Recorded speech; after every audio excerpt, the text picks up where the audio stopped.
I overheard my boyfriend mocking my autism. Now I'm ending things.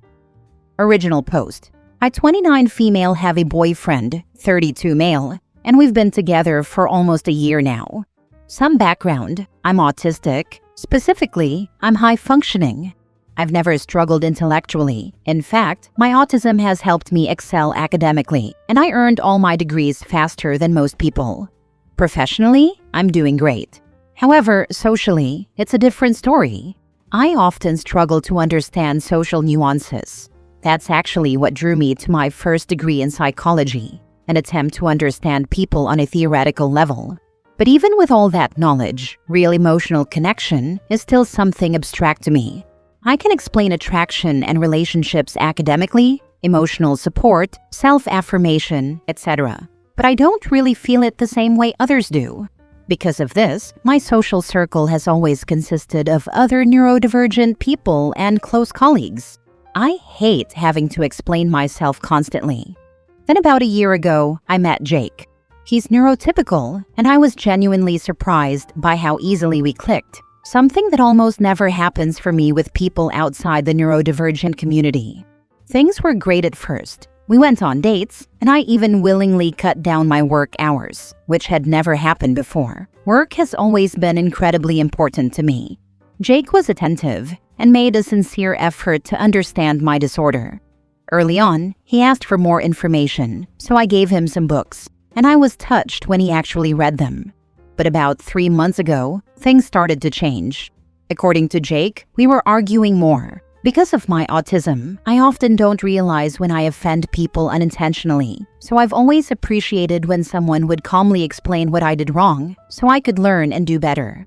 Jake used to do just that. He'd gently point things out and offer alternative ways to phrase things. I appreciated that. Whenever I accidentally hurt him, I would apologize and usually give a small gift, like how people give flowers after a fight. I thought it was a normal thing couples did to make amends. For example, once at a dinner with his family, his sister said something rude to me. His dad tried to brush it off, saying she was always like that, and I said, "Oh, it's fine. I used to work with children who had narcissistic parents. She's just projecting." Later, Jake told me that his mother was deeply upset because she thought I was calling her a narcissist, and he said I should apologize. I honestly still don't see what was wrong with what I said. From a psychological point of view, it was a fair assessment. But to avoid making it worse, I apologized and even bought his mother a necklace. After that incident, Jake started pointing out every little thing I said. It wasn't just occasional corrections anymore. It felt constant. And each time he expected me to apologize, sometimes accompanied by a gift. At first, I thought maybe I was messing up more. Maybe I was missing some big social cues again. Then about a week ago, Jake had some friends over at my place. After a while, my social battery drained, so I excused myself and went to my room to read and recharge. Later, I realized I'd left my phone charger in the living room. When I went to get it, I overheard Jake telling his friends a story about me. He was laughing and saying, "One little word about being hurt, and she'll buy me anything I want." It's hard to explain what I felt at that moment, but hearing that really hurt. And in that moment, everything clicked. The endless apologies, the constant gifts, the sudden increase in mistakes I was supposedly making. He wasn't helping me. He was using me. Using my trust, my guilt, my need to do the right thing, twisting them for his own benefit. I didn't say anything. I just went back to my room and closed the door. I texted him that I had work to do, so he could stay at his place tonight. I'm obviously ending things. P.S. Sorry for the long post. I'm not ready to tell my friends yet, and honestly, writing it down helped me organize my thoughts. Now I have to cancel everything we had planned with my family for the holidays, plus our trip, and that's a lot of work. Thank God I always book everything myself and choose places with free cancellation. Also, writing all this out makes it easier for me to send to my family, my friends, our mutual friends, and maybe even his family. I'm kind of close to his older brother and his fiancé, and his dad, who's a really nice guy. This way, Jake won't have the chance to twist the story and paint me as the villain. Now for the top comments before reading the update. Please stop buying people gifts as apologies. It is not the normal way to do things and makes your apology transactional. It can also come off as buying forgiveness, and I'm aware it isn't intended as such, but others might feel the same way as me if they don't know it's how you try to say sorry. Your sorry is enough as long as it's sincere, and it absolutely sounds like it is. Perhaps if you had only said, "I used to work with troubled children and understand when people project," instead of specifically saying it was your experience with children of narcissistic parents. It very clearly seems like you're drawing a causal link between her and those kids, the cause being the parents, which in this instance didn't need to be specified since the sister's parents are not narcissistic. I can see how you interpret it. Working with children of narcissistic parents taught you about projection, and projection can be caused by tons of things. But mentioning the specifics of your personal experience absolutely would have seemed like you were calling them narcissistic, in my opinion. How did you apologize? And did she accept it?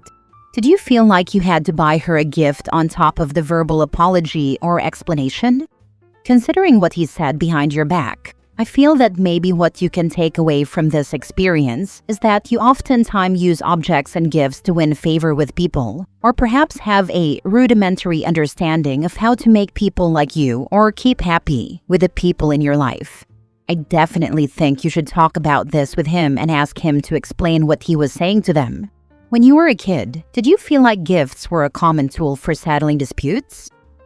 When I apologized, I did it verbally first. I said I was sorry if what I said came off as offensive, and I tried to explain that I was speaking from my professional background, not making personal accusations, and that I'm sorry for making dinner uncomfortable. The gift wasn't something they asked for. It was just me feeling like a verbal apology might not be enough, and trying to show goodwill. And she did accept apology and the necklace. Growing up, gifts were often used in my family as a way to fix conflicts when words didn't work. So I guess that shaped my instinct to offer something tangible when I don't know how to properly navigate emotional situations. That said, even though I'm obviously not her therapist, based on things Jake has shared with me about his childhood and some behaviors I witnessed myself, I do think there are definitely narcissistic tendencies present. I didn't pull that comment out of nowhere. As for Jake, after overhearing what he said about me, I honestly don't think there's anything left to talk about. But I will definitely talk to him later. I still want to hear what he has to say. It will be the right thing to do. But I feel like he was using my trust against me, and that's something I can't accept. Now for the update. Again, first time posting, so I'm not completely sure I'm doing this right. I'll try to highlight some parts so you don't have to read the whole thing. I honestly didn't expect my post to get so much attention. I tried to reply to as many comments as I could. I read most of them and upvoted, but I didn't have enough energy to respond to everyone individually. Sorry about that. Thank you so much to everyone who shared advice, support, or kind words. I've read it all and truly appreciate it.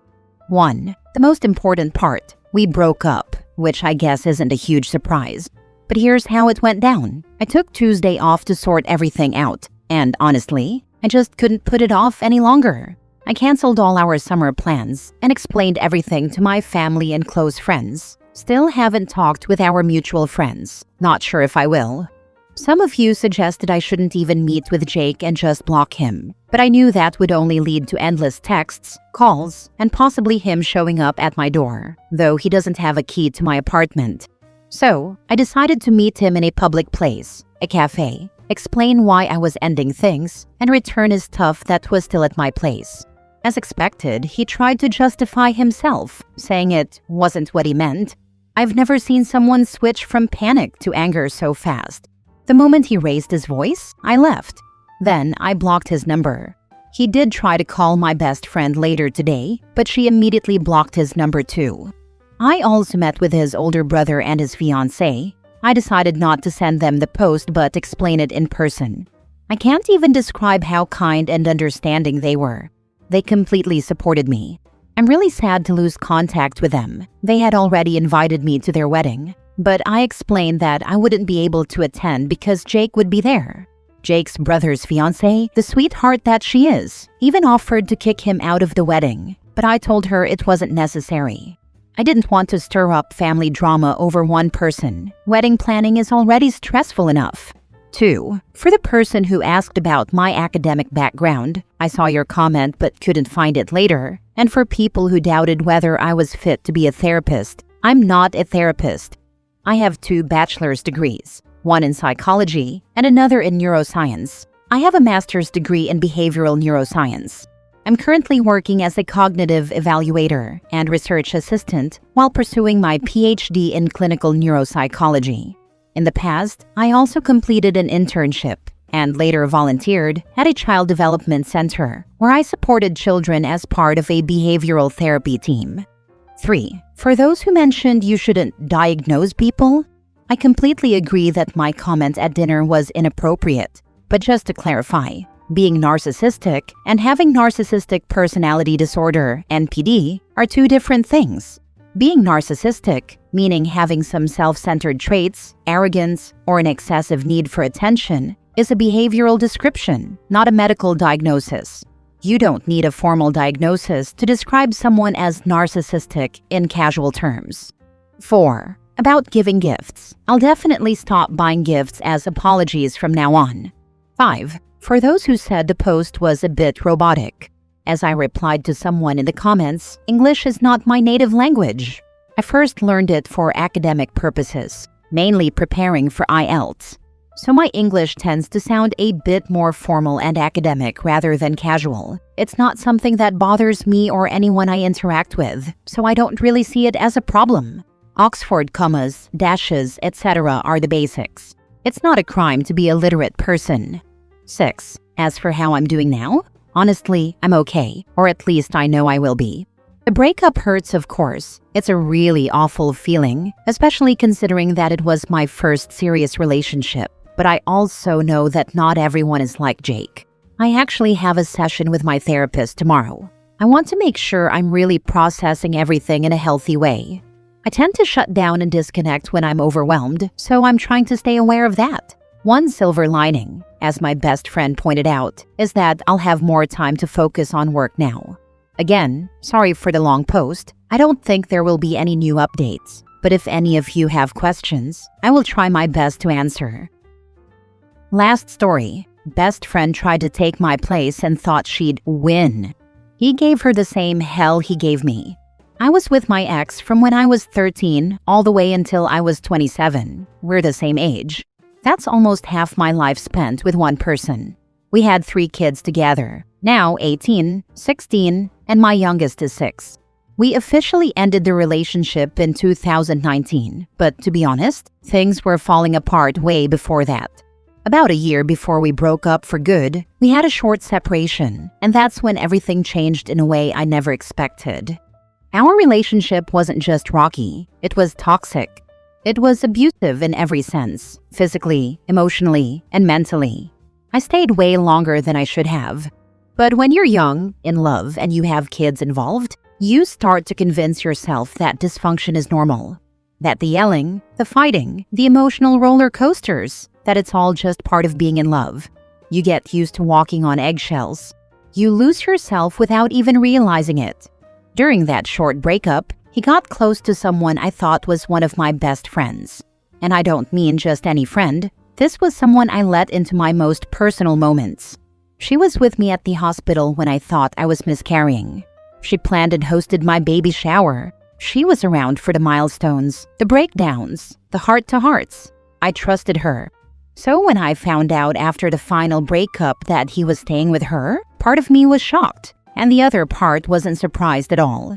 Deep down, I think I always sensed something was off, but I wanted to believe I was just being paranoid. He, of course, denied everything, told me I was crazy, jealous, bitter, that I was just imagining things. He gaslit me hard. But eventually, the truth started slipping out. She began acting more and more like she was playing mom to my kids. She was stepping into my shoes, trying to take my place, and it hurt. Not because I wanted him back, but because the betrayal cut deep. She really thought she had won, that she had beaten me out for some prize, that now she'd get the version of him I never did. And for a while she believed it, until the cracks started showing. Over time, he started venting to me about how miserable he was with her. He admitted to cheating on her constantly. He even said he had gotten physical with her, just like he had with me. It was the same cycle all over again. Same manipulation, same lies, same abuse, just with a different woman. And just like me, she thought she could fix him. She thought love would be enough, that he would change for her. She even believed he'd marry her and that she'd fully replace me in the kids' lives. It only got more chaotic. At one point, he had her fighting with another woman, both of them going back and forth, claiming to be the one he truly loved, both saying they were the closest to his family, both saying they had the engagement ring. It was insane. Watching it unfold was like watching someone else live through the nightmare I had finally escaped. It was the same mess, just recycled. And now, she's gone. I haven't heard from her or seen her in years. He dragged her through hell, maybe even worse than what I went through. In the end, nobody won. Nobody came out of it better. It was just more hurt, more damage, more people broken by one man's selfishness and lies. As for me, I stayed single for 5 years after that. I took that time to work on myself, to heal, to be a mom to my kids without the weight of constant chaos. I had to unlearn everything I thought love was. I had to rebuild my peace, piece by piece. Now I'm finally with someone new, a man who is gentle, kind, patient, and emotionally safe. He brings me flowers just because. He holds my hand in public. He dances with me in the kitchen. He listens to me. He shows up. He doesn't try to control me or hurt me. He just loves me in a steady, quiet, genuine way. The way I never knew I deserved. I'm still healing. That kind of trauma doesn't disappear overnight, but I'm no longer stuck in survival mode. I'm not just trying to get through each day, I'm finally living. And that to me is the real win. Now for the comments. A tale as old as time, he or she treats me differently from you. Or the other banger, he or she changed. They're a better person now. I will never understand how can someone be stupid and or evil enough to do this to someone. They really deserve all they get in the end. Me neither. I had to understand they are both broken individuals. I held on to this story for years, only sharing with those close to me, but feels too good to let it out. Yeah, this is a fun lie we tell ourselves. I knew he hadn't changed from the last one, but it was familiar chaos, and I was so used to the dynamic that it took a long time to register that it wasn't actually something I wanted to keep choosing in my adult life. The next one is swallowing his fictionalized tales of victimhood wholesale, even as he repeats the same patterns with her and her kids. There's someone for everyone, apparently. That makes me sad. I find it especially sad and hurtful when it involves other people's kids. I've been extremely cautious of not getting into another abusive or toxic situation, especially because of my little ones. Well, for myself too, of course, but I can't let them see the cycle continue. Mom has to make good or difficult choices in regard to them and their safety. I may have struggled for years to wake up, but now that I know better, I have to make the best and healthiest decisions possible. I hope she wakes up for the sake of her kids. I mean, on top of an abusive relationship, having your first child at 15 means you never really got to have a full childhood yourself. That's right, life is so different for me now. I've traveled, tried new, scary things, made wonderful friends, have a career I love. There was a time I was scared of even making my own decisions. It's a great life now.